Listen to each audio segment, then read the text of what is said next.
2015, an elite DFS Army Commando unit formed to bring high-level DFS strategy to the masses. Today, hated by DFS sharks and lineup sellers alike, they continue their quest to turn Joe into DFS pros.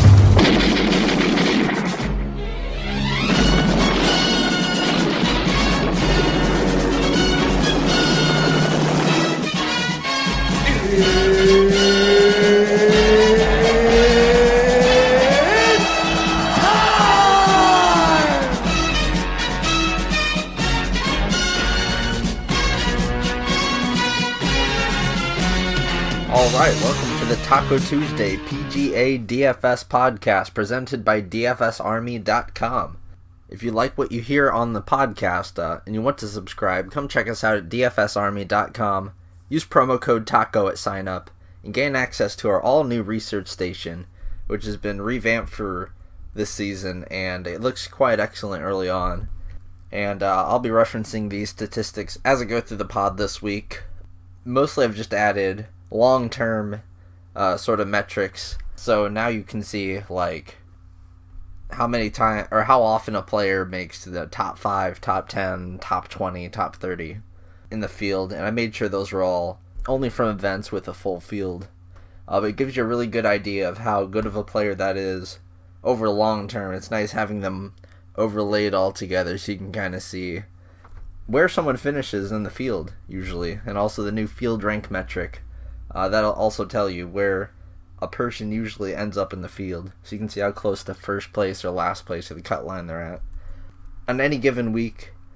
So it's a lot better stat than average finish, because obviously that would be a bit thrown off. Some fields are 120, some fields are 140, 150, and some fields are like 17 people. So it'll show you who over the long run has on average posted a pretty good performance each time they're out there consistently and over time. And you'll see that with the the top 50, top 40, top 30 stats as well. And you can even I'd recommend with those, honestly, just look at the top 20, top 10, top 5 percentages for GPP and top 50 and top 40 percentages for cash, because you want to make sure that the guys that you're locking into a cash game lineup don't have a history of shaky finishes. And likewise, you want to see who has a high top 20, top 10% upside for GPP. So that'll be a great tool to use to analyze the slate a little bit. And then when looking at strokes gained, I've decided to break it down just a little bit further. I've got strokes gained short term and then long term form. I think it's important to gauge the two, because some people are in very good short-term form, but it is important to look at how they've done historically over the last few years or so. And then I've got each of the strokes gained statistical categories at Riviera or whatever golf course you're at that week. And then in the putting section, we've also added a grass type. Like this week we're at Poa Inua greens. So I decided to run their stats from just the tournaments that they played on Poa Inua Green. So your Safeway Open, the Torrey Pines, Farmers. And I used that to make a strokes gained Poa metric. So that'll tell you who putts well on Poa. As far as the stats this week, well, let's just look at the course here real quick. It's a 7,300 yard par 71. There are 3 par 5s. One of them's just a hair over 500 yards, and it's very easy for everyone to score. It's one of the few holes on the course that fantasy scoring comes from, where people play under par, because this actually is a pretty tough golf course. It plays 2.5 strokes over par, and players are losing these strokes on these longer par 4s. There are a few shorter par 4s, like the 8th and 9th holes that play over par, but it's usually these longer par 4s. And there's one par 4 that's pretty difficult, 236 yards, very long for a par 4, longer than most par 3s that we usually see, and those will always play over par a good amount. So people are going to be getting their fantasy points from the 3 par 5s, so that's going to be important, but the par 4s and par 4 scoring is going to be important as well. I tend to ignore par 3 scoring unless it's a course that has a lot of par 5s and par 3s, especially if they're within a certain yardage of each other. And some cool things to tell you guys about how we're going to be breaking down this slate today. If you've used the NASCAR Research Station, you may be familiar with the Historical Performances tab, and that just takes everybody's performance and puts them all together in one table, so you can sort it by whatever metric you want, and you can see, like for example, you can sort it by fantasy points and see what led to the highest fantasy scoring. We saw the top 5 fantasy scores here range between 113 and 121 fantasy points, and they were all winners. And the great thing about this that you can do is you can see where they ranked in every single statistical category. You can see which approach distances they were doing good at by proximity. You can see how many bunkers they hit. You can see what percentage of putts they made from certain distances, their strokes gained, stats off the tee, approach around the green, putting, driving accuracy, distance, all the basic stats. You can see that. You can see how they did round by round. The fantasy points even have the bonuses added in, and that's always important because they really do matter, and people always forget about them. And come Sunday, especially on a par 70, they come to hit you at the worst times. Just looking back at historical fantasy scoring, it looks like most of the winners here, outside of Bubba Watson and Dustin Johnson when they won, most of the guys that finished within the top 2 or 3 finishing positions don't really rank that highly in strokes gained off the tee.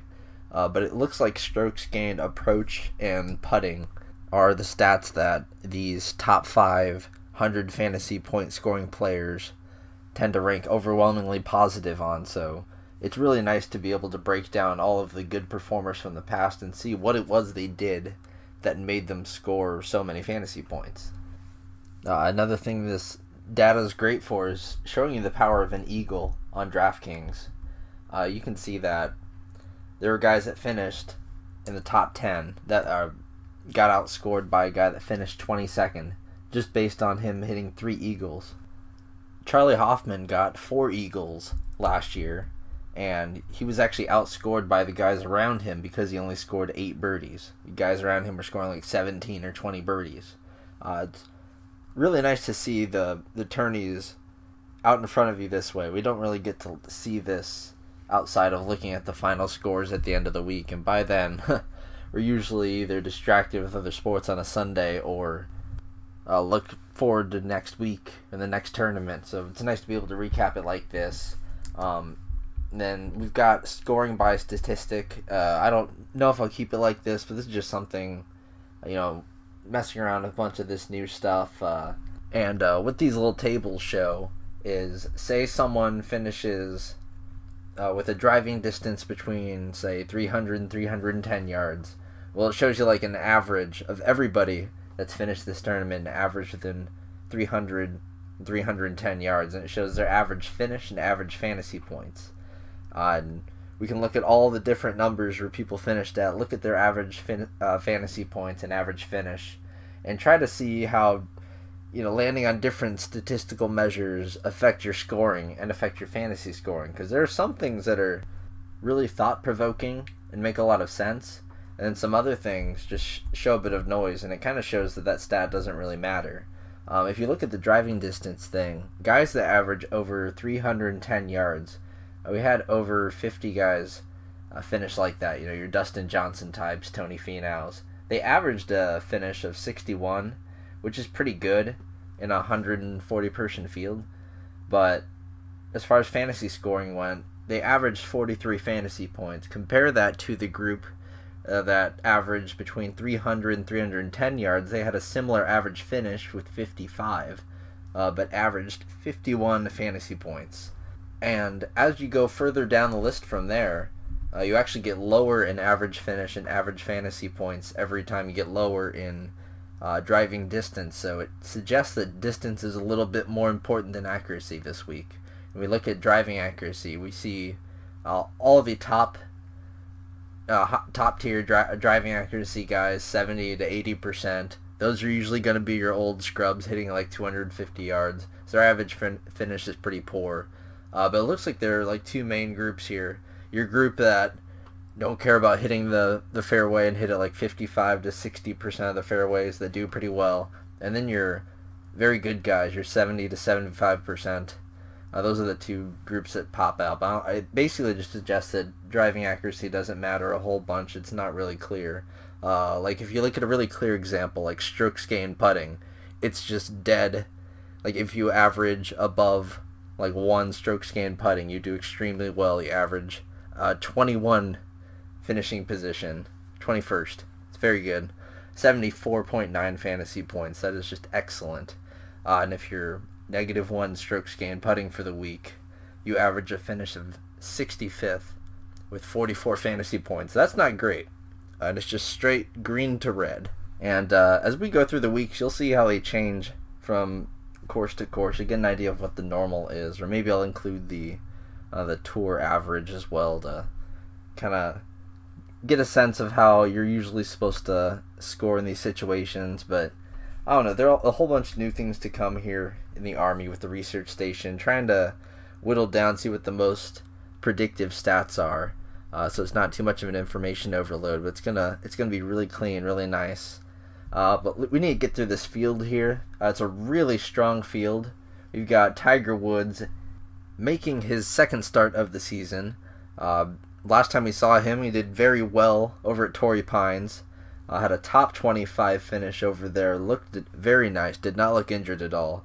It's going to be nice to see Tiger Woods looking at least somewhat competitive.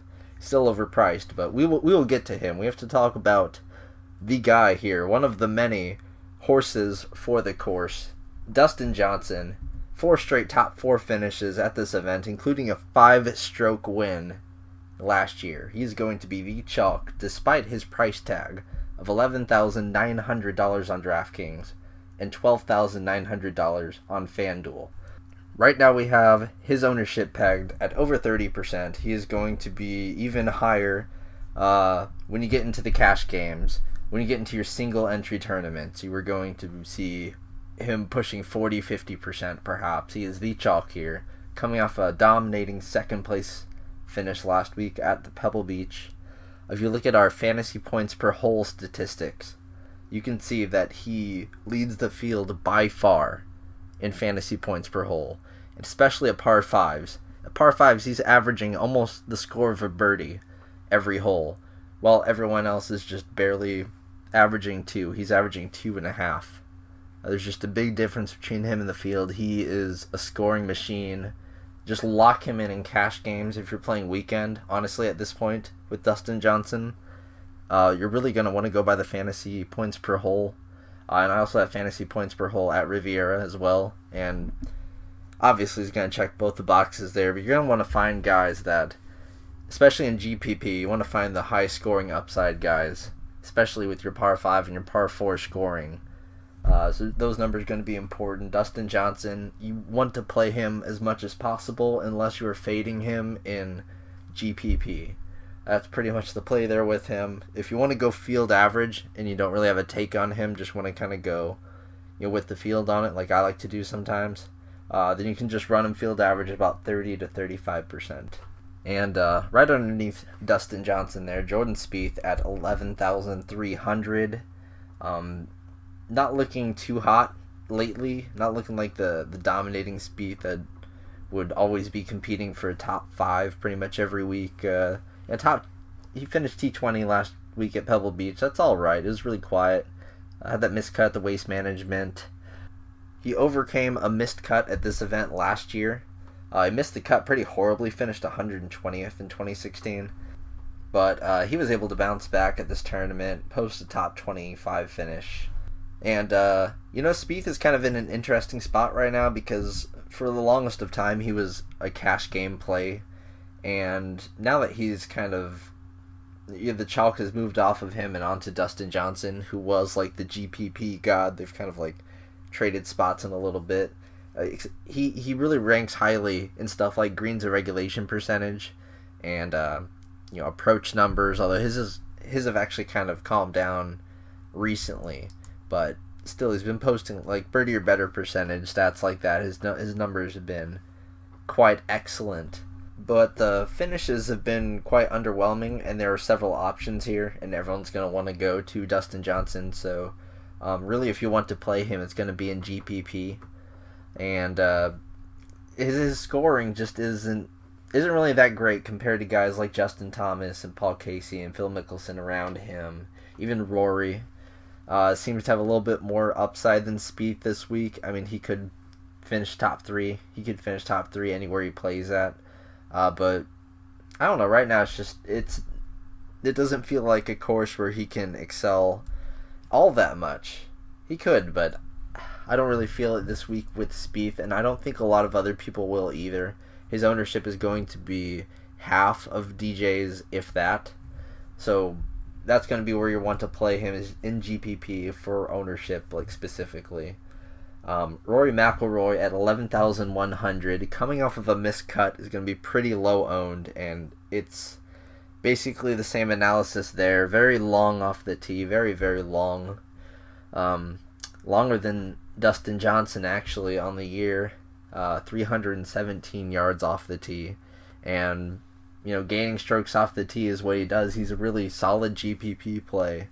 If you want to go all the way up for him and forego the likes of DJ, like if you're fading DJ, Spieth and Rory are great places to go, or especially Justin Thomas. But Rory McIlroy in GPP, I like him. Short term, his approach and around the green numbers look really nice. Remember that last week he had that missed cut, but it was because of a 5-putt.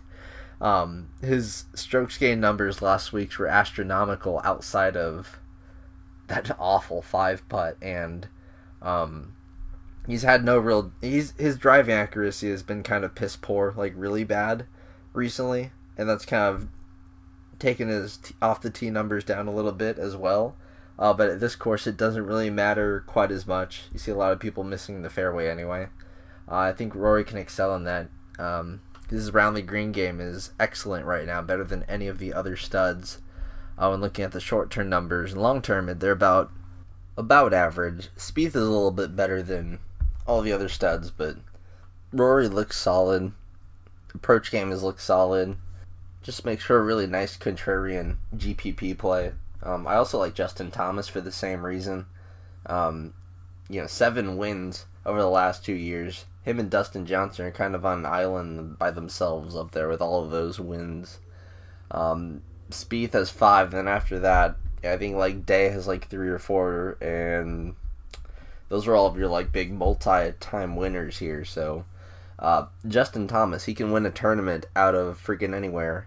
He hasn't been bad over the first few events of the season. 17th at the Waste Management and 14th at the Sony Open. And one thing that kind of elevated his game last year was his rise in par 4 scoring. He was really only known for his par 5 scoring, but last year he was excellent at par 4 scoring. In this field, he ranks the best in par 4 fantasy points per hole of anyone in the entire field. He's the only one that breaks 1 fantasy point per hole, so he averages a point on these par 4s, which can be pretty hard to score on. Like I had said earlier, that's where most people are losing their shots, or losing their strokes on this course, those longer par 4s, and that's where Justin Thomas succeeds. He's going to be under-owned, probably in the lower teens, maybe even single digits, honestly. Just going to kind of go overlooked with Casey looking really strong right there. Mickelson and Fleetwood also going to pull in a lot of ownership. And honestly, a lot of people are just going to go all the way up to pay for Dustin Johnson. And then not really able to take that second stud in the lineup. Or, Spieth and Thomas, Rory, Casey, they'll all be fairly popular. And I don't think that outside of DJ, none of them are going to stick out as far as ownership goes too much. Kind of a little bit spread up top here. When you've got DJ with 6-1 odds, and then closest guy to him after that was 13-1. It kind of puts all the value on DJ up top. But Thomas I love for GPP. Paul Casey at 10,200 on DK, 11,600 on FanDuel. Very strong cash play. One of the leaders in this field in long-term field rank. his number there is 81%, which basically means he finishes in the top 1/5 of fields on average, which is very good. Very good. Justin Thomas finishes in the 69th percentile, I guess, of the field rank stat. Just compare that to Paul Casey's 81%. It's kind of night and day difference there. I know that Thomas has 7 wins in the span that Casey has 0. But if you look at the top 20 percentage, it's kind of a night and day situation here. Justin Thomas hits top 20 about 40% of the time. Paul Casey hits that number 55% of the time. He's excellent most of the time. He is finishing top 20. We saw it last year in the FedEx Cup playoffs. He was just a monster, finishing, I think he had like 3 events in a row where he finished T2. He's pretty much just like the rich person's version of Charles Howell III. He just makes all the cuts. I think he only missed 1 cut last season. Pretty much just like a cash game stalwart, but now he's like very appropriately priced, especially on FanDuel. He's only $100 cheaper than Rory on FanDuel. So Casey, if you can afford him for cash, it's just hard to like drop off a Dustin Johnson to get to him. That's the only issue I have, but he's like an extremely safe play. Tommy Fleetwood, coming in from Europe, is red hot over there. He's been on an absolute tear this season, and he is a greens and regulation monster. Hits the ball 300 yards. Excellent driving accuracy to go with that. So just a great like combined off the tee game. We don't really see it, although his long-term numbers suggest that his approach and off the tee numbers are very legit. We have a pretty good sample size of Fleetwood at this point. He's come over and played several PGA Tour events. I know a lot of them are the majors that don't have ShotLink data, but he plays a lot of the WGC events as well. He had some excellent success last year, mostly on display at the U.S. Open, finishing top 5. But he's had a spree of top 5 finishes since then. Well, I guess he likes to come in 6 a lot. It might sound a little better to say a spree of top 6 finishes. Just won at Abu Dhabi a few weeks ago. I think about a month ago. He won over at Abu Dhabi, a 7,800 yard course where he defended his title. And that's one of his 4 top 6 finishes in his last 4 events. One of them was at the Hero World Classic, of course, so they only had a field of like 17 guys, but he came 3rd and looked very good. He always looks great tee to green. The secret's kind of out with him. He's won several European Tour events, has done very well at majors, so he's not sneaky by any means. I think he's going to rack up at least double-digit ownership here. He really should. His game log just looked excellent. I know that it is a European guy coming stateside, and that oftentimes, I know a lot of European players or guys that play the Euro Tour know that when guys come to America, they tend not to do quite as hot as usual, but we saw Rafa Cabrera-Bello doing pretty good last week. Fleetwood, I mean, he's a world number 13. Definitely a much more known commodity than him at this point. Just a very high upside kind of player here. Love him for GPP. And honestly, 9,500, 10,800 on FanDuel. It's a pretty fair price, to be honest, because Fleetwood is very good. Very, very good. Daniel Berger, 9,200 on DraftKings, 10,500 on FanDuel. He's going to go kind of a little bit underlooked here. Only played this course once and missed the cut. But his overall made cut percentage long-term is excellent at 84%. And he's made both of his cuts this season. Looks pretty similar to Justin Thomas, 11th and 14th at the Waste Management and Sony Open for his form this year.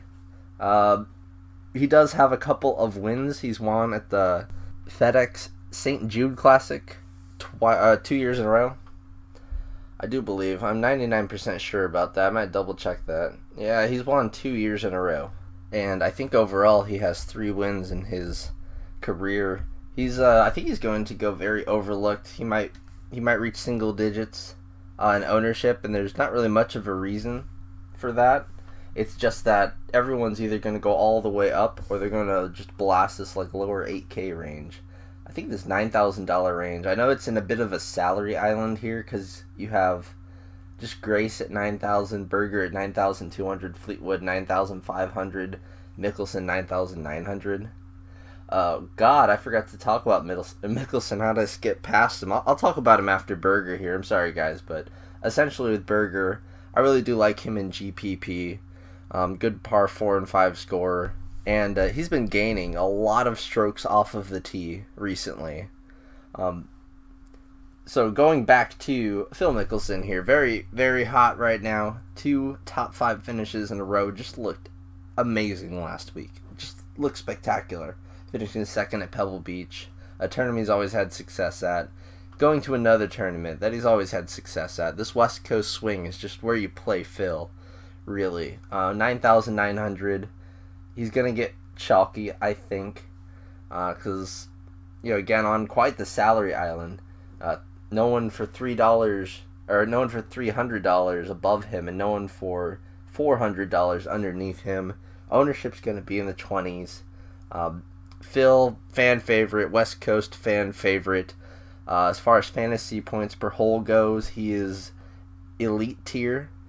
Really right behind, not right behind Dustin Johnson, because everyone's kind of like well behind Dustin Johnson, but up there past 1 fantasy point per hole, which is a pretty good number to have. That's just a good number to go by. And then if you look at his par 4 and par 5 scoring, also excellent, but his par 3 scoring is really his bread and butter here, and we're at a course with 4 par 3s and 1 very difficult one, and he can kind of gain a little bit of an edge there. The par 5 numbers aren't really there this year, but historically he's been a very good par 5 scorer.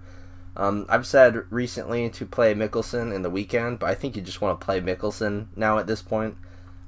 This is probably the first week ever in daily fantasy golf history, at least on DraftKings, where you could play Phil and Tiger Woods, and they're both over $8,000, and it's not a terrible idea. I remember just a long time ago when we first started doing daily fantasy PGA, and they would have Tiger Woods and Phil Mickelson just so ridiculously overpriced because they didn't understand that the books basically put extra juice on him. Like, you see Tiger Woods is 40-1. Phil's 25-1, and really, honestly, they probably should be about Phil 30-1, Tiger like 60-1, 80-1. But yeah, they're always gonna get bet up. They are the fan favorites here. Another guy that's gonna be pretty sneaky, similar to Daniel Berger there, $200 cheaper. Brandon Grace, 9,000 on DraftKings, 10,900 on the FanDuel. Grace has always been excellent, both off of the tee and in his approach game. 22nd at this event last year, 20th last week at the Pebble Beach. And he got some very low ownership as well. Kind of like a high floor kind of play. I know he is from the European Tour, but he's played on the PGA Tour plenty. He's been a world top 20 golfer for years now. Very good putter and his short-term putting, and his Riviera putting, his Poa Nua putting splits, all excellent. Near the top of the PGA Tour in driving accuracy and greens to regulation percentage, short-term and long-term. I do like that, and I like the fact that his ownership is going to be like 8%, and he's got Tiger Woods right next to him. I really do like the Grace play a lot. Tiger Woods at 8,800, 9,300 on FanDuel. Looked very good last week. Not last week, but at the Farmers, the last time we saw him, I was saying how you looked healthy. When you're talking about a back issue in golf, that's usually, you've seen it with him in his game the last few years. It'd been basically his demise, but he looked strong, looked healthy. Couldn't hit a fairway to save his life, but when we saw him return 2 years ago, he had that third place finish at the Greenbrier and top 10 finish at the Masters, and his driving average splits were just about as bad, if not worse. I know they're pretty paltry right now with one event in, and he hit like 35% of fairways. That doesn't punish you all that much here. And his short game numbers, based on last event and just the handful of events he's played over the last 3 or 4 years, his short game numbers have bailed him out big time. And that should help with the Kikuyu grass, right? That's what the rough is made of, this Kikuyu grass, and it's kind of just a little bit more mangly than some of the roughs that we'll see in some upcoming events. But that's been the strong point of Tiger's game. He's hitting it over 300 yards, which is pretty not surprising. I know a lot of older guys like Vijay Singh is still hitting the ball over 300 yards, but that wasn't even really an issue for him last year. He was hitting it around that way, around that length. It was more just an issue of being able to keep it in play. We haven't seen that still, and his ownership is going to be healthy. So the good play here, obviously, is to fade it. We have him as our lowest projected player of anyone over $8,000. But it's Tiger Woods. If you want to play him, I can't tell you not to play Tiger Woods, because that's Tiger Woods. I mean, just imagine if we had daily fantasy golf like 10 years ago, he would be like $20,000 or something. He's ridiculous. Went like 6 years without missing a cut. Imagine if someone did that now. Otherworldly. But right now, I'm more interested in the guy next to him. 11,000 on FanDuel, but only 8,700 on DraftKings. Makes him quite the strong DraftKings play. Alexander Noren, 21st and 2nd in his 2 stateside events at the Farmers Insurance Open and Waste Management Phoenix Open. He is yet another one of these European Tour golfers like Fleetwood, like Grace, that are very, very good and are going to be sneaky this week. Noren has played, like I said, multiple events here stateside, and on the PGA Tour he has an 87% made cut percentage. That is very good. 67% top 40 percentage. And honestly, overseas he's won like 5 or 6 times over the last 2 years. He can win any tournament he steps up to. He really should be on the PGA Tour full time, and I think we're going to see that this year. Not 100% sure, but I think Fleetwood and Noren, along with Peter Uihlein, are coming to the PGA Tour full time this year. And honestly, their prices are going to get jacked up quite a lot once we hit like the Masters. So play Noren now. This is one of the last weeks one of the last weeks before he becomes really, really obvious to everybody, especially if he does well here. He's just, I don't know why Tiger Woods is more expensive than him. FanDuel's definitely proved themselves to be, I guess I wouldn't call it sharp, but they're definitely changing their algorithm quite a bit. With them being so different than DraftKings now.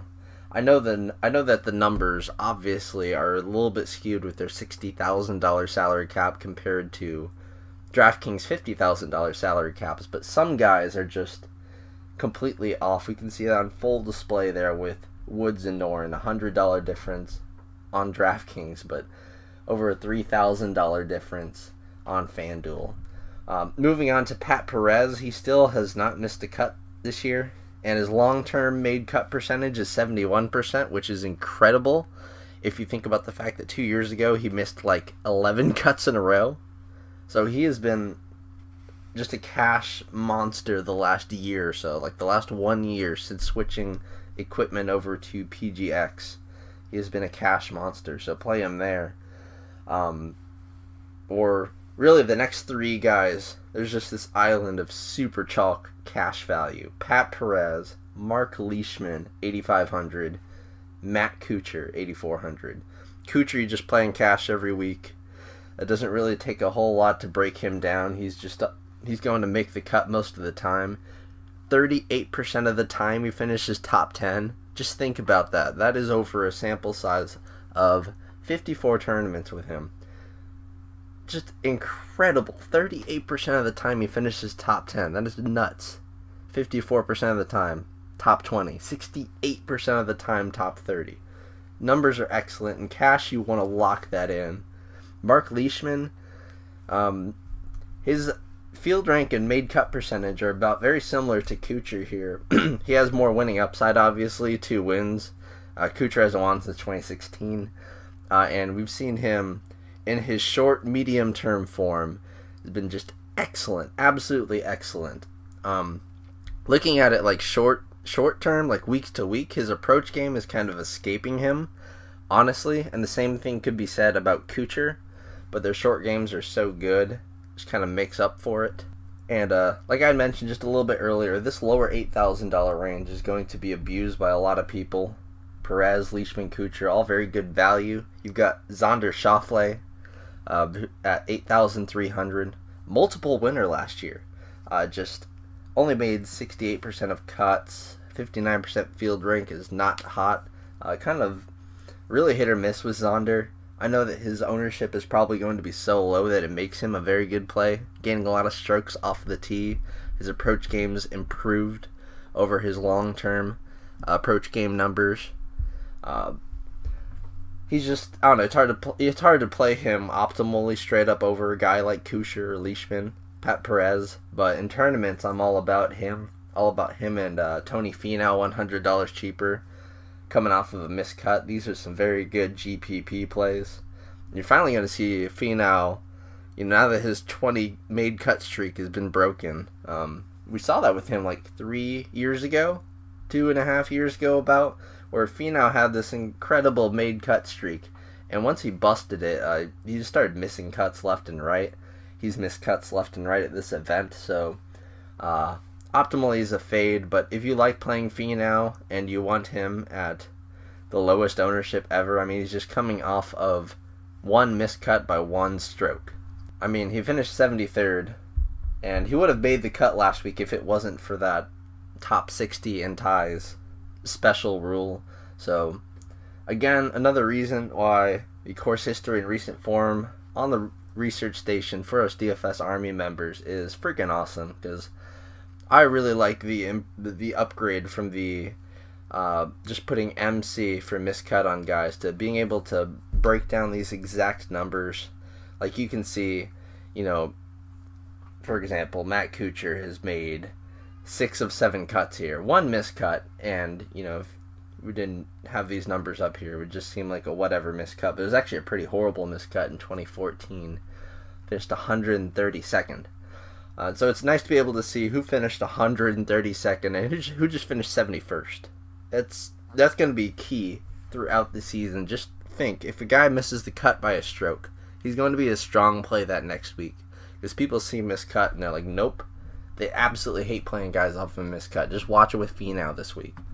Moving into the lower $8,000, you've got to deal with Ches Reavie, who's coming off of 2 runner-up finishes at the Pebble Beach Pro-Am, Waste Management Phoenix Open. He had been a cash stalwart for a while. He's made 19 straight cuts. Finished 109th here last year. Not too hot, but 7th the year before that. In 2016, when he finished 7th, that was the only time he has finished better than that 109th. That is his second best finish in 5 events. His other 3 finishes, it's from 2012 to 2010. He was like a web.com level golfer back then, at best. But finishes of 137th, 117th, 118th, really bad. But, his 7th place finish shows that it's not terrible. And over the last 2 weeks, he's been at courses that are just horrible for him. Like, he came runner-up at Waste Management, and he had missed the cut there like 5 or 6 years in a row. There's so many people saying, next week, maybe next week, Ches. I've been riding you for a while, but I just kept riding him, and he ended up only being like 4% owned 2 weeks ago. Last week he was about 16% owned. This week he's going to be the chalk finally if people get their head out their butts. DraftKings refuses to get their head out of their butts, pricing him at $8,000? What? I don't understand this. His approach game is off the charts right now. It's astronomical, and it's been for a little while. Long-term approach games, just that's like the core of his game. He destroys par 3s and 4s. Par 4, he doesn't have the most upside in GPP because it really doesn't capitalize on the par 5s. Got a few eagles last week. That's usually not part of his game, but he's just been so rock solid. His short and long-term form, he's just a known cut maker. 75% cut maker, only $8,000 coming off of 2 second-place finishes in a row. It just feels like Kisner a couple of years ago when he kept finishing second. And it was like, he's just going to keep knocking on the door until he wins, I think. He's just playing so well. Breaking down his game like stroke by stroke or hole by hole. Just looking at it, he's so consistent. Such a better golfer than he was a few years ago. His average field rank of 73% is very, very strong for someone in this range. The other guys around him are like 56%, 60%. So, really, you're going to make a very, very safe lineup if you start it with, like, Matt Kuchar and Chez Reavie. And they're, like, at the average price of a salary spot, $8,300, and Chez Reavie's underneath that, which it just blows my mind, because he is by far better than your average golfer in this field, especially right now. And with Chez Reavie being chalk, that'll actually clear up a little bit of ownership from Brendan Steele, who otherwise is in an extremely safe spot. Also another strong cash play. He always starts the season off well. We've seen it the last 4 or 5 years with him. He'll make the first 11 to 15 cuts on the season, similar to Charles Howell, how he does it. But he's a better golfer. He has a few wins. Actually, he's just like Daniel Berger. Both of his wins came at the Safeway Open. And one thing I know about the Safeway Open is Poa Anui greens. And he's always been very good on the West Coast swing. He's a West Coast guy himself. So I love Brendan Steele. $100 cheaper than Chez and probably around similar value. But Chez has about 10 to 1 an odds difference better than Steele. And that's because obviously he's almost won the last few weeks. Brendan Steele is not shabby himself. The Waste Manager, the last time we saw him, he finished T3. So he's going to be a core member of my group, honestly. There's so many cash plays this week, honestly. It's going to be hard to decide on a cash lineup because there's so many guys you could plug in. And it's hard to fit a lot of them in with Dustin Johnson as well. I'm kind of a fan of taking DJ right now and just throwing in like just mid 8 to 7K guys in with him, like your Chez Reavies, Matt Kuchars of the world. But moving on down into the upper $7,000 tier here, we have Bubba Watson, who's won this event twice in the last 4 years, but is also withdrawn from this event twice since 2011. We all know that Bubba can be quite a bit of a whiny baby. He's finished top 40 in his last 2 events here at Pebble and Waste Management. Past that, his form had been really poor. Missed the cut at the Career Builder. Last year, just the last year overall was not a good one for Bubba. We saw his game and his salary drop significantly. He's been a 7K golfer for a while now. Before, he would be like a 9K golfer consistently. One thing about Bubba I've noticed is that last year, even at courses that he was excellent at, he was just garbage. Like the Travelers, where he had won, like his course history is even better than this one. Like, way better. Like, looks like freaking Rory McIlroy at a European Tour event. That's how good his course history was at the Travelers, and he just got rocked. But, last few weeks he's kind of seemed to get it together a little bit, and, even in between his wins, and, when he's not withdrawing from this event, he's doing very well. His top 15 finishes, 4 of his last 5 non-withdrawal finishes, with a couple of wins thrown in there. Definitely a GPP flyer right there, as where Steele and Reavie are obviously well designed for cash. And then you've got a sneaky cash guy. I don't even know how to get this guy in here, honestly, because Reavie and Steele are just objectively a little better. But Kevin Streelman has been a monster this season. Really into last season. He's made a bunch of cuts in a row, and they've all been like quality top 40 finishes. We saw him finish 6th place last week at the Pebble Beach Pro-Am, and he was leading for I think the first 2 rounds. And we don't really see that out of Streelman. Usually he's a guy that only pops up during, at accuracy or short courses. He's missed the cut here a couple of years in a row now, but he does have some okay finishes here. I mean, it's just easier to go to Reavie or Steele when you see his history here isn't that hot, but he's also been doing well. similar to Ches, has been doing well at courses that he historically hasn't been that great at. And just the green and regulation game, I think he actually ranks number 1 in this entire field in greens and regulation. Not 100% sure, but I think he's like top 2 in this entire field. His approach game has been monstrous short term, good off the tee, and most of that is accuracy. Keeping it in the fairway, keeping out of trouble. Really a cash game play, but there's so many cash game plays in this range, it's insane. You could probably make a team from this range and then pop in DJ, and I think you'd be alright. A guy that I really like in GPP is Charles Schwartzel, former Green Jacket Masters winner. Long term, his made cut percentage is 88%, and has a 78% top 50 percentage. That's very good. Something I like to see when thinking about like cash games, or at least just like having a safe upside. He missed the cut here last year, and that kind of sucks. I'd used him quite a bit last year, but I'm willing to go back in on him again for sure. He does have a few top 5 finishes at this event, and that was his only missed cut last year.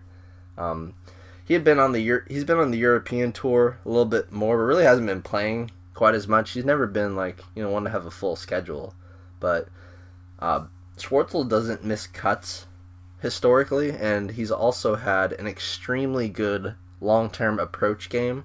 I'm not sure where it's at right now because they don't keep a lot of those stats on the European tour, but I really do like Schwartzel. He has insane upside for $7,800. He really should be priced in the 8,000s in my opinion.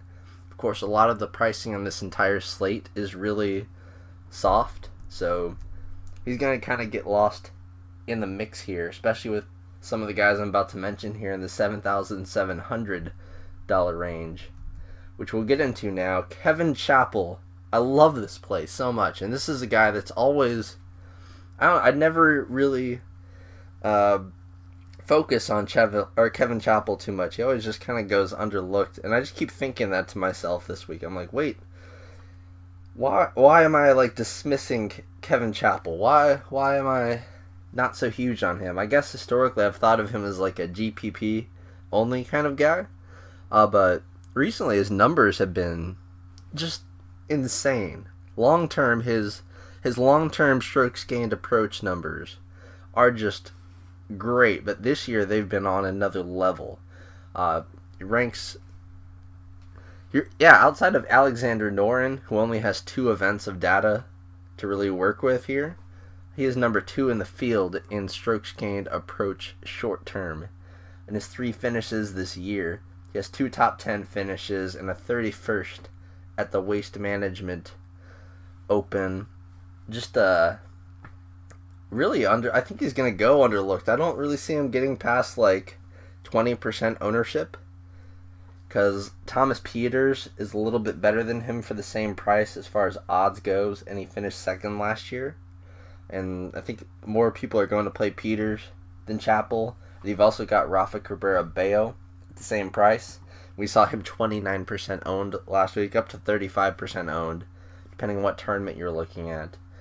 And Pieters and Cabrera-Bello, I do like those plays, those European guys. It's just this week there's so many European Tour guys. It's going to be like a very common thing for people, just being very mindful of the European Tour.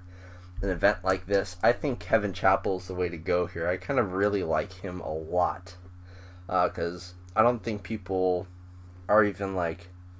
it just seems so under the radar how well he's been doing, because he got a win last year, but really he's not been one to post like top 5. His top 5 percentage is only 13%, but he's really been rounding into form here, and I love where his approach game is at, because it's going to be key this week, as it is every week. It's just these are smaller greens. Approach game, just looking at the scoring by stats and the historical performances, approach just matters way too much. So getting into Pieters and Rafa Cabrera-Bello, Pieters more of a GPP play. Course history play here. Finished 2nd last year. Averaged 1.5 fantasy points per hole, which is insane. But realistically, he's more of a, his approach game is really good, so I like that. I'll be targeting him a little bit. I'm going to be off of Rafa Cabrera-Bello. Just so chalky. He even got Eagles last week and still didn't end up doing a whole lot. Finished T26. Hoping that people would keep riding him.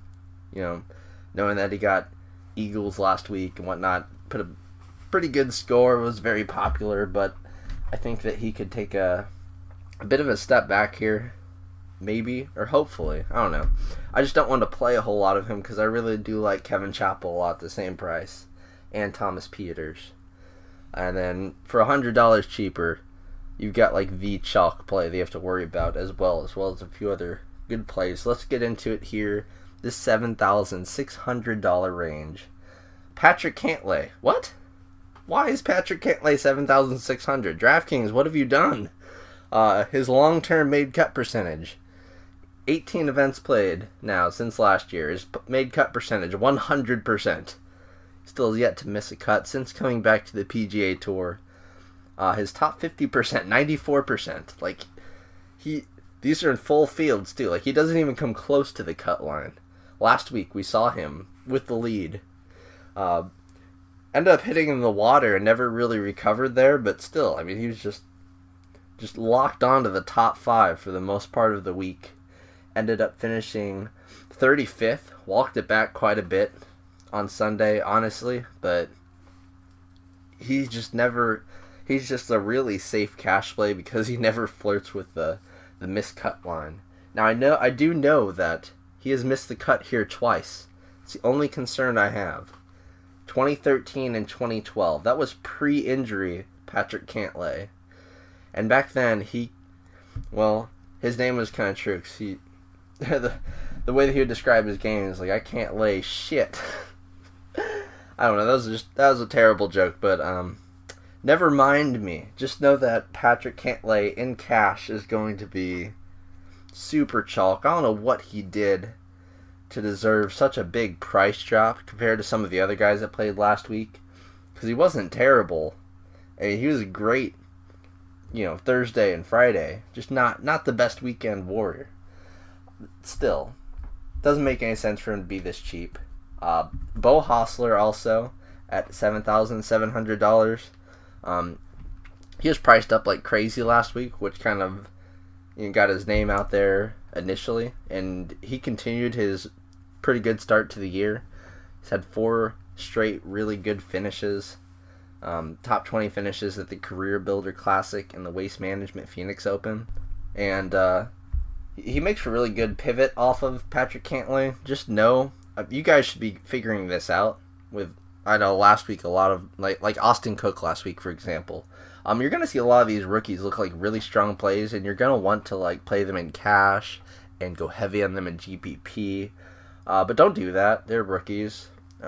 Like I said last week with Cook, we learned this the hard way. It's that rookies just blow up out of nowhere. It's always going to happen. We saw it when Finau was a rookie, when Justin Thomas was a rookie, when Daniel Berger was a rookie. We've seen over the last few years with all these top-tier golfers, they can just blow up and post snowmen at any time on any hole. And that's true for everyone, but just a lot more so with these rookies. So don't go all in on Bo Hostler, but as a pivot off of Cantlay, he's great. A play that's going to also be popular as well, $7,600. Probably should have talked about him before Bo Hostler because he's going to have a lot more ownership. Ollie Schneiderjans. Top 10 finish here last year, and we've seen 3 top 10 finishes from him so far this season. Missed the cut by a stroke at the Farmers Insurance Open, but a couple of top 10 finishes at the Waste Management Phoenix Open, Sony Open. 3rd place at the Waste Management last time we saw him. Puts him in a really nice spot, and for $7,600, that is just ridiculously cheap. 1.3 fantasy points per hole at Riviera, and overall 1.09 fantasy points per hole. That is an excellent value. Very good at par 3s and par 4s as well, and almost 2 fantasy points per hole at par 5s, and that's really what you're wanting. Hits the ball 310 yards, very long off of the tee, and his approach game at Riviera and short term has been off the charts. Really makes you want to play him. Short term, his putting also has been strong, and he putted well here last year. Really do like Ollie Schneiderjans a lot in GPP. Probably going to be one of my core GPP plays. I'm not sure if I'll fade Cantlay in GPP and maybe just play him heavily in cash and just like change all those shares over to Ollie Schneiderjans. I just think that Cantlay still has that upside. I might just play him a crap ton. Another play at $7,600. This is like the value spot right here. Seriously, this like $7,000 range, $7,800 to like $7,500, just pack full of value. You got Keegan Bradley, who's been a cut-making machine, oddly enough. Finished 5th at the Farmers over at Torrey Pines, and has a few top 5 finishes here as well. Really do like his short-term approach game is even better than Ollie Schneiderjans. It's very good. He's always been excellent tee to green, just has always given it up putting. And at Riviera, he's actually posted some pretty decent putting numbers. So maybe that'll bail him out and make him a good play. He's going to be low owned with guys like Schneiderjans and Cantlay right there at the same price. So Bradley and GPP, definitely like me a little Keegan. And then JB Holmes, if you want even riskier, higher upside play.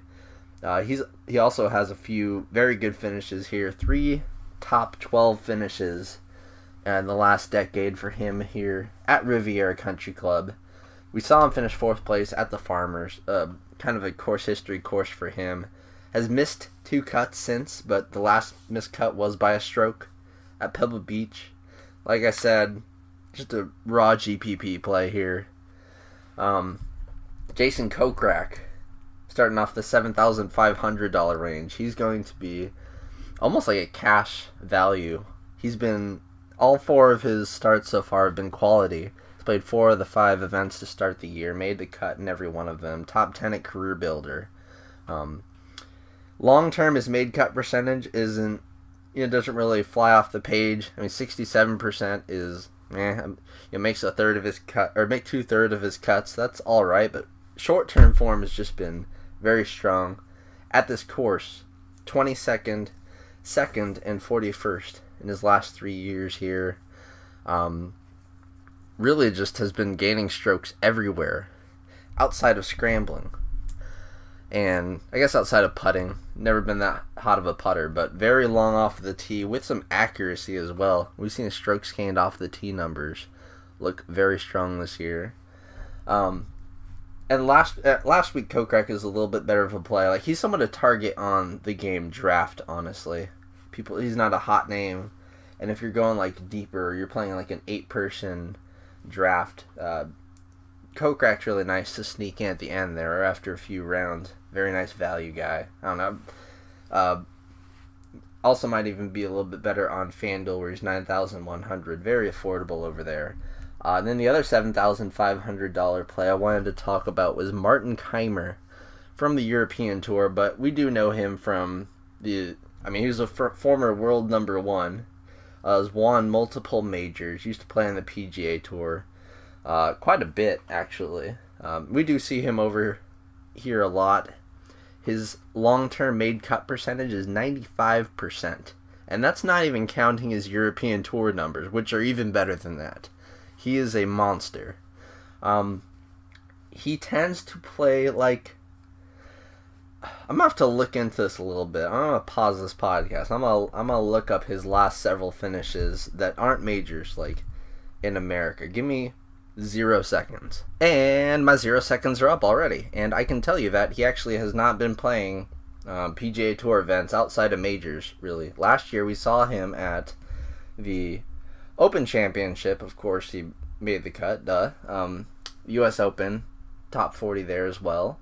We saw him at the Players Championship, just barely made the cut, top 20 at the Masters. And then his last regular PGA Tour event was at RBC Heritage, another Poa Anua green surface course. Finished T32 there. Wasn't terrible.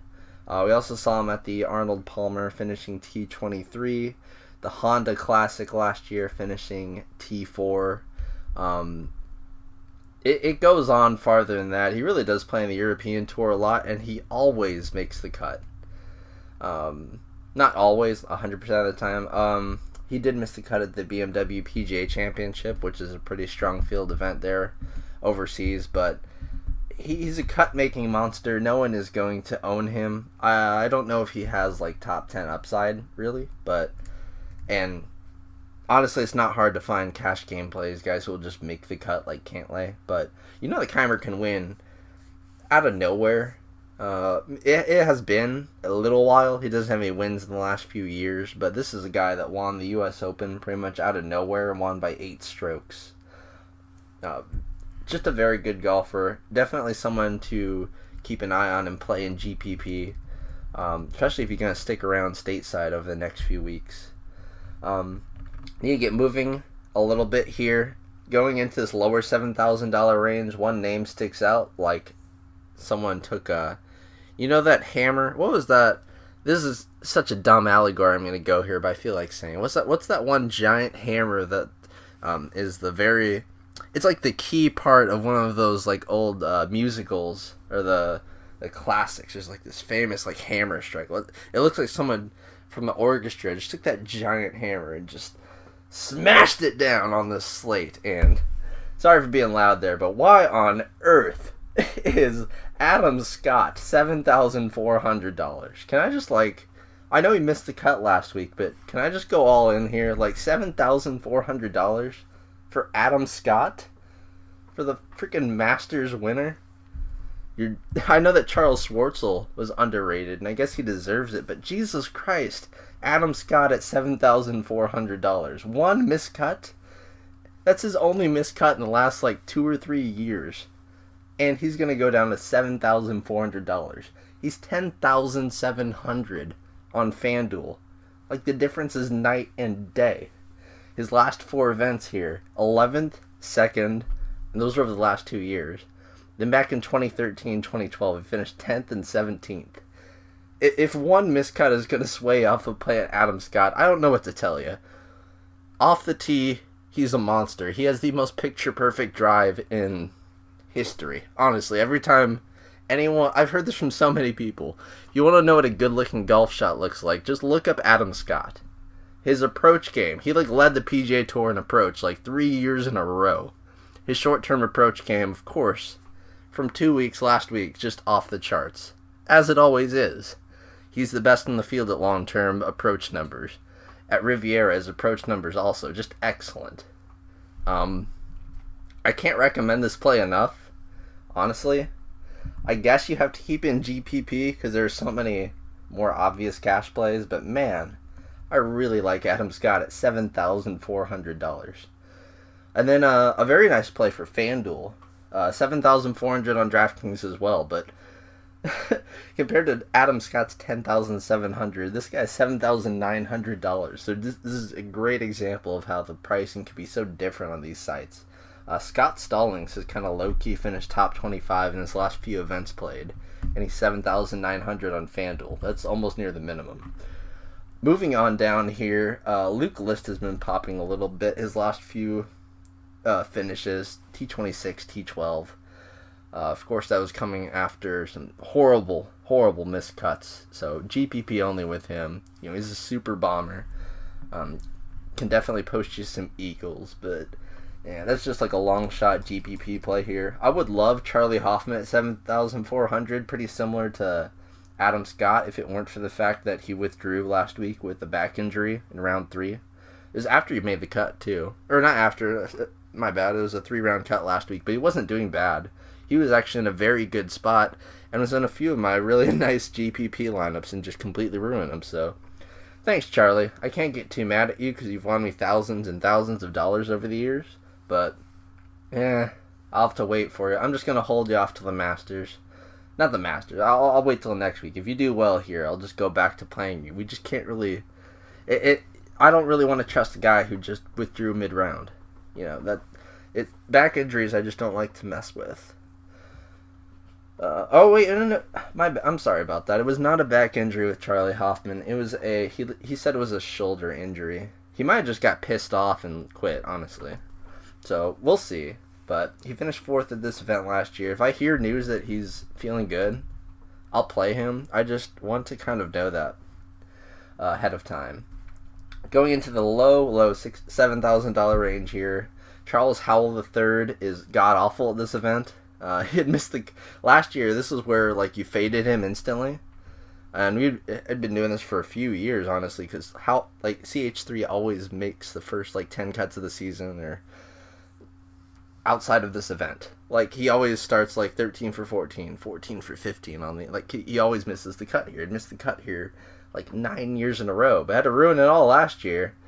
He was the chalk, of course, and this is where if you're smart, you get off him because his course history is just god awful and terrible. But nope, he finished T15 last year. Actually, did all right. And this year he's looked excellent. His 3 finishes are all top 30. Hasn't played in a couple of weeks here, but it's Charles Howell III. He looks like he's my age, but he's really 40, and he's just an old man that just loves to get it done. You play him in cash because he loves that cash, dude. He hates to play an event and not make the cut. He likes to just make the cut and chill, get his money, just make that solid paycheck, and that's what he'll do for you in your DraftKings lineup. He'll give you a steady paycheck if you play him over the weeks. This week, I don't know. I really don't know what to make of this. This is an interesting one because his course history is so bad, off the charts bad. But last year is all right, and outside of that bad course history, he's very underpriced. Very good play. I guess I'll honestly recommend playing him, but there are a few other plays in this range. Obviously, got Austin Cook, last week's winner, Ted Potter. So just a few options to get off them. Even Martin Flores is looking pretty good with a few good finishes in a row here. Going back to Austin Cook, he missed the cut horribly last week. Typical rookies, right? He gets a lot of his fantasy scoring from par 3s, which is okay, but not that great for the course. Probably should go back and talk about Wesley Bryan just a touch. He finished 4th here last year and is a very good putter. Just extremely, extremely short off of the tee. That's is one thing. And this is kind of a long course for him at 7,300 yards, par 71.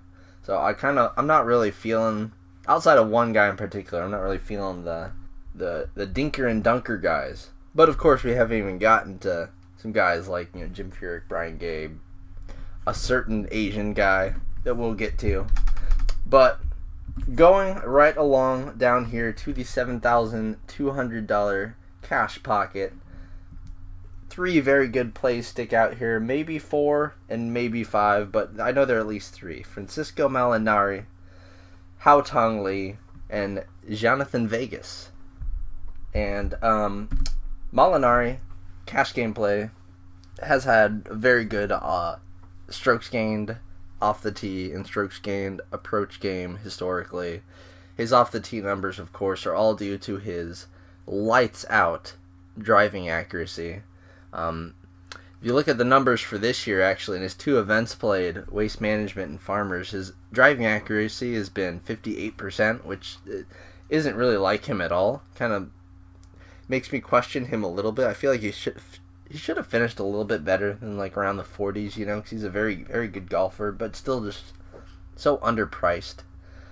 So underpriced at $7,200, but I don't know. I can't get too excited about it just because he hasn't really, his course history here is bad, and I don't know, he hasn't been putting very well in the short term. If you're getting it on the green, that's great, but if you can't putt it in, that just sucks. And his numbers are particularly bad short term in putting. And I know it's POA, and that kind of equalizes the field a little bit, but I would like to see some putting because the stats have shown from the last few years that you really do need to have a solid putting week to put up a good performance. Hao Tong Lee is a guy I'm very interested in from the European Tour. No site anywhere that you go to can agree on how to spell his name.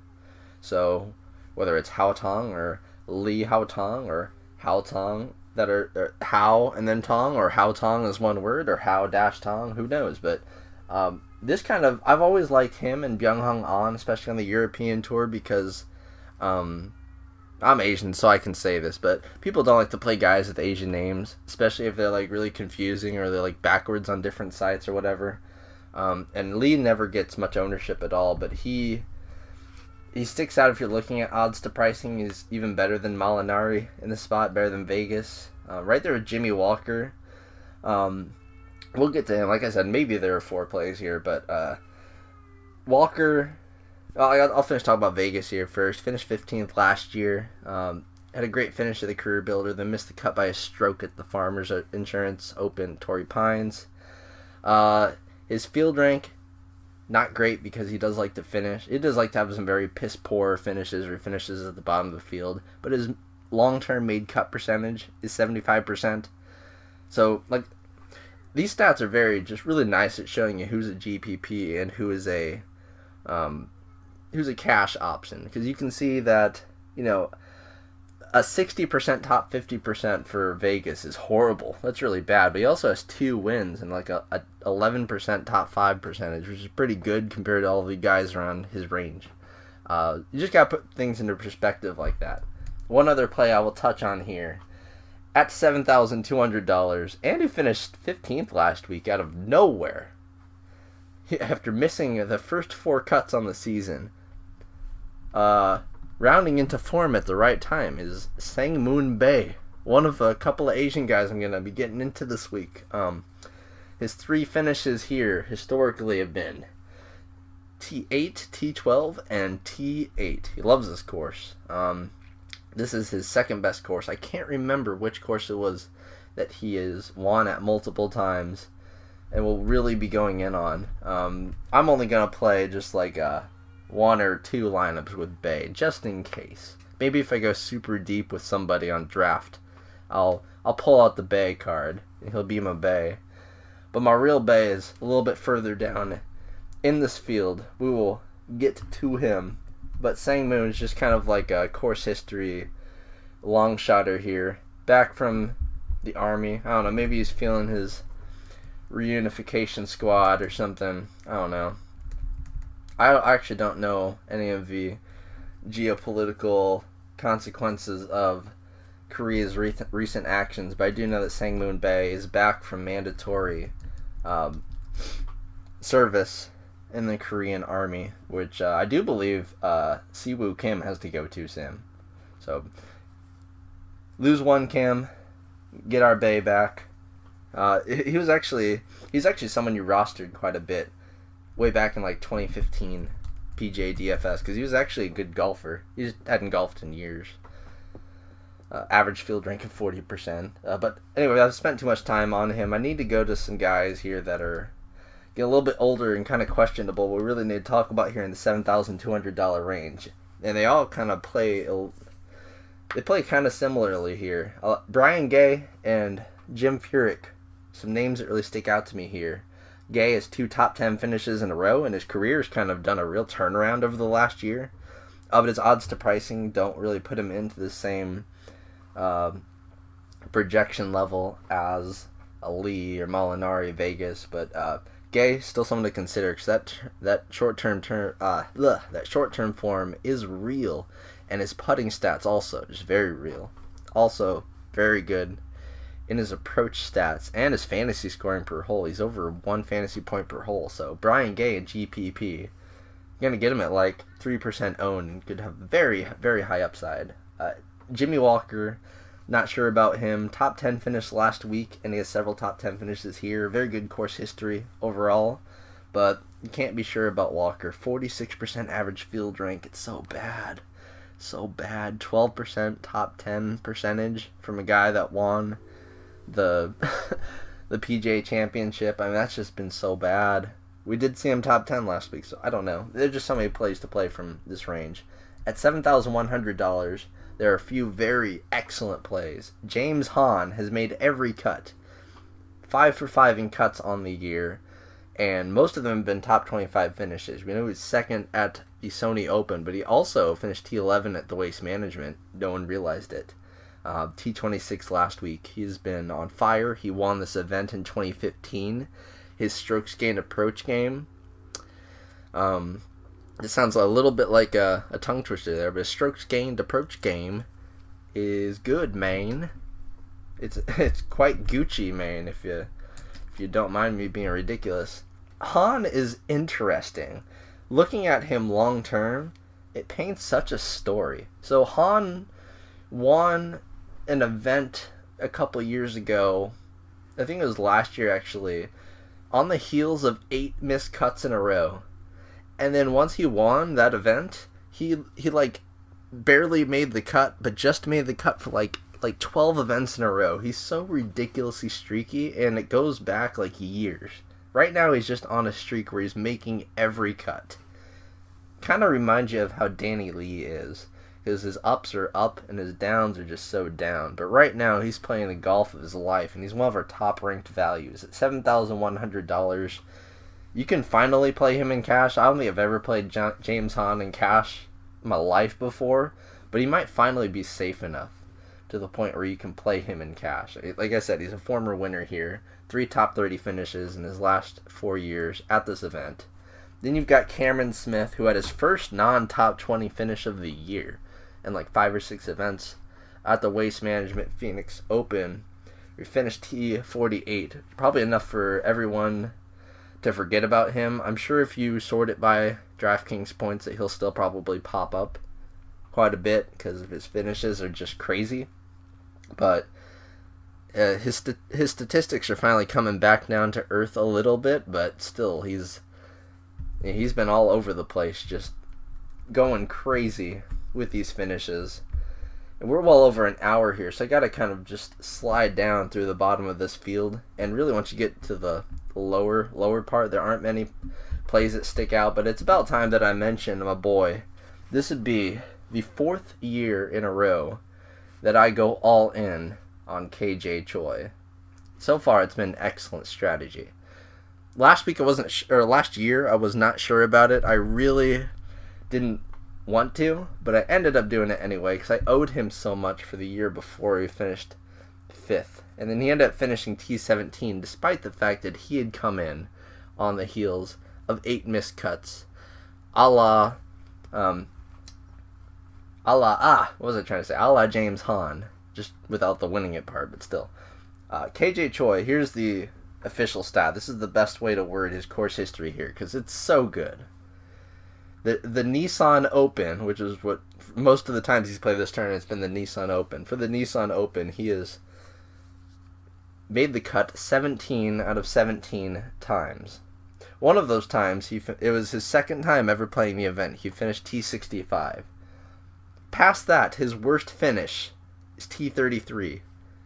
In 17 years, he has all top 30 finishes, and then 1 T33 and 1 T65. It is insane. He is so freakishly good at this course.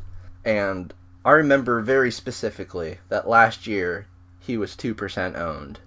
2 years ago, when he looked really good going in, actually, he was like 6% owned. He's never been owned.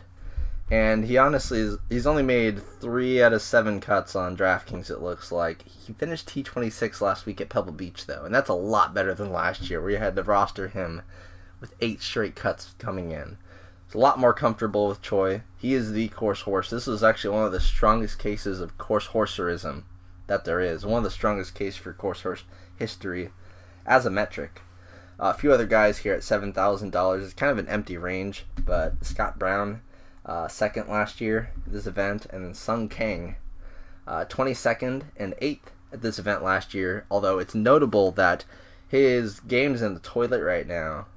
His strokes gained approach numbers are god awful. They're trash, and I would not recommend playing him right now. So I don't even know why I brought him up. I just wanted to warn people if they see that 2nd place finish and want to play him. Another guy has had some success at this course here recently. Martin Laird, $6,900, 8th and 11th in his last 2 years. Started off the season god awful, 127th, 124th in his first 2 events, and that's not like Laird at all. Laird has always been your make the cut and finish T60 guy every week. So there are some courses where he's good at, and he tends to play well at those courses where he's good at. And he finished 9th at the Waste Management last time we saw him, so it's not like he's completely in the toilet.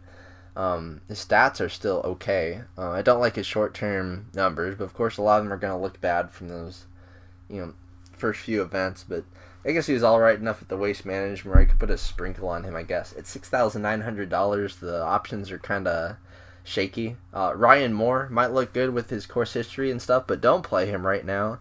I know he's got 78% made cut percentage, 51% top 30 percentage. I mean, that's really nice, but his strokes gained approach numbers short term minus 1.46. It's so bad, so bad, so bad. Oh, it's so bad. I can't play that. It's so bad. All right, it's getting a little late here, and it's such a big field. I've really got only one very important person to talk about here, and that's going to be the chalk punt, for DraftKings at least.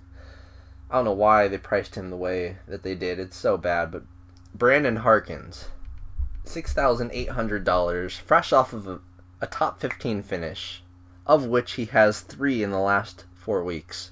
He did miss the cut at the Waste Management Phoenix Open by 1 stroke.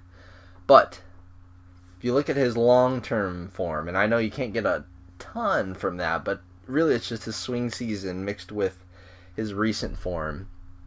80% made cut percentage, 71% field rank, 60% top 30 percentage. 4 of his 5 starts for the official season have been top 25 finishes. It's so good. He's been so good so early on, and he's only $6,800. They're begging you to play him. All of his numbers, approach, off the tee, putting, all just look phenomenal. Very good. Actually, he ranks number 1 on the field in Poa Inua green putting. Man, hard not to play Harkins here, and he's so cheap that he might not get crazy with the ownership, might not even break 20%, but he's just so mispriced. He's pretty much the play here. There's almost no one else in this range that you would play. And then one other play, well, alright, I'll say 2 other plays worth mentioning here. I actually lied when I said that Harkins was number 1 in Poa Inua putting. He's actually number 2 in this field behind Chang Soon Pan, $6,700. My fellow Taiwanese brethren. He's never played at this event before, but he has the sort of upside. He's finished top 3 a few times in his career already, and he tends to play good at these kinds of courses. His driving accuracy, greens and regulation percentage are top notch as always, and he's not even that short off of the tee. He seems like kind of like a Furyk type short game kind of guy, but he can hit the ball over 290 yards. Very good on the web.com tour. He was kind of a lock for a top 10 every week. This is his 2nd year on tour, and I think he's going to take a step up in his game. I know I'm a little bit biased here, but I like Pan as a very steaky, under 1% owned play here for his Poa Inua green putting and just his safe play style overall. And then the more obvious play here at $6,700 would be Bud Cauley, who's really fallen off a lot despite not really doing a whole lot to deserve that. He only had 1 missed cut at the Waste Management. He missed the cut by 2 strokes. I know his course history here is pretty trash, but $6,700 for a guy that's been in the 8,000s, 7,000s and really hasn't done a lot to deserve to drop so far, makes for a solid play. And there's really, I wouldn't really go down to the $6,600 minimum price here, but if you are going to, you have to play Jamie Lovemark. Top 40 here last 2 years. Not a great start to the season for him, but he at least made the cut last time out. Then Tom Hoagie. Missed a couple cuts in a row, but he had that 3rd place finish at the Sony Open and the 12th place finish at the Farmers Insurance Open. Enough to make you think. His approach numbers have always been good, and recently they've been even better. And his numbers at Riviera are actually very good as well. He only has 1 finish here, finished 39th, but his statistics look good from that round. But that'll do it. It's quite a long podcast, so this is one of my favorite events of the year. Be sure to check back on Wednesday for odds drifts or the line movement, and for updates on the new projection system. Yeah, it's going to be a great week, and I hope you guys make a lot of money. And that's going to be it. I got to get the hell out of here. I'll see you guys. Peace. Thank you for listening to the DFS Army podcast. Join the DFS Army today and gain access to our private Slack chat, where you can chat with real DFS pros and coaches, as well as other DFS Army members with winning track records. Also included in your membership is access to our premium articles, DFS Army weighted projections for every sport we offer, from NFL to MMA. Weekly player picks and cheat sheets, the strategy vault of timeless concepts, and the DFS Army Domination Station, a truly state-of-the-art lineup optimizer, offering your personal projections or ours. The DFS Army membership is the best value across the industry. Join today and get 2 free ebooks, as well as the secrets to unlocking a new level to your game.